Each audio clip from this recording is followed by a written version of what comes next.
ကဲဒါလေးကတော့ဗောနော်ဒီနေ့ဆိုင်မှာဆင်ဖြစ်သွားတဲ့ RTX 5080ဆက်လက်လေးပြပေးမယ်နော် graphic ကတော့ MSI ထဲကဗောနော် Venture Trace ဗောနော် fan 3လုံးနဲ့ RTX 5080 16K OC edition လေးပါ CPU ကတော့ Ultra 7 270K Plus လေးနဲ့ပါဒီ CPU ကတော်တော်လေး performance ကောင်းပါတယ်ကျွန်တော်ဒီပေါ့နော် i9 14 Gen ထက်တောင်တာသေးပါတယ် game အတွက်ပဲဖြစ်ဖြစ်အလုပ်အတွက်ပဲဖြစ်ဖြစ်ပေါ့နော် CPU fan ဆိုလို့ရှိရင် Deep Cool 360 Liquid Cooling သုံးပေးထားပါတယ်Marabo solution နဲ့ Asus တွေက Z890P Wi-Fi 7 လေး support လုပ်တဲ့ Marabo ကိုသုံးပေးထားပါတယ်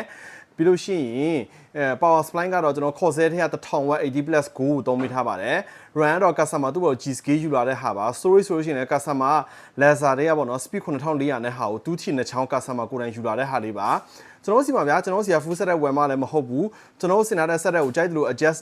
adjust လုပ်လို့ရတယ်လို့ကိုတိုင်းတချို့ pass လေးတွေယူလာပြီးတော့ကျွန်တော်စီကတချို့ pass တွေပဲဝယ်ပြီးတော့ဆင်လုပ်လဲရပါတယ်ဒီ customer လုပ်တဲ့အတိုင်းပေါ့နော်ဒီ customer လေးဆိုလို့ရှိရင်ကျွန်တော်စီက CPU motherboard CPU fan graphic card casing fan ပြီးလို့ရှိရင် power supply အဲ့ဒါတွေပဲယူတာပါအဲ့တော့ဒီ customer ယူရတဲ့ PC တွေအားလုံးတန်ဖိုးဘယ်လောက်ရှိလဲဆိုတော့138သိန်းခွဲပါဒါကတော့ RAM နဲ့ storage မပါသေးတဲ့ဈေးပေါ့ဗျာ RAM နဲ့ storage ပါပေါင်းလိုက်မယ်ဆိုလို့ရှိရင်တော့180ကျော်သွားလိမ့်မယ်ဘာလို့ဆိုတော့ဒီ customer သုံးထားတဲ့ RAM သိန်း30လောက်ရှိရယ် storage နဲ့ချောင်းဆိုလို့ရှိရင်သိန်း30လောက်ရှိရယ်အဲ့ဒါကြောင့်မလို့ပေါ့နော်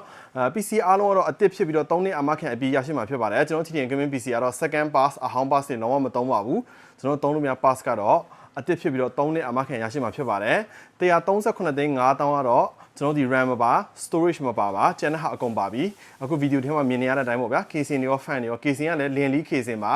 တာမန် casing မဟုတ်ပါဘူးအားလုံးပဲကျေးဇူးတင်ပါတယ်ဒီလို high end set လေးတွေနဲ့ပတ်သက်ပြီးတော့မိတ်ဆွေတို့တွေနဲ့စုံစမ်းစရာလေးတွေရှိတယ်တည်ကျင်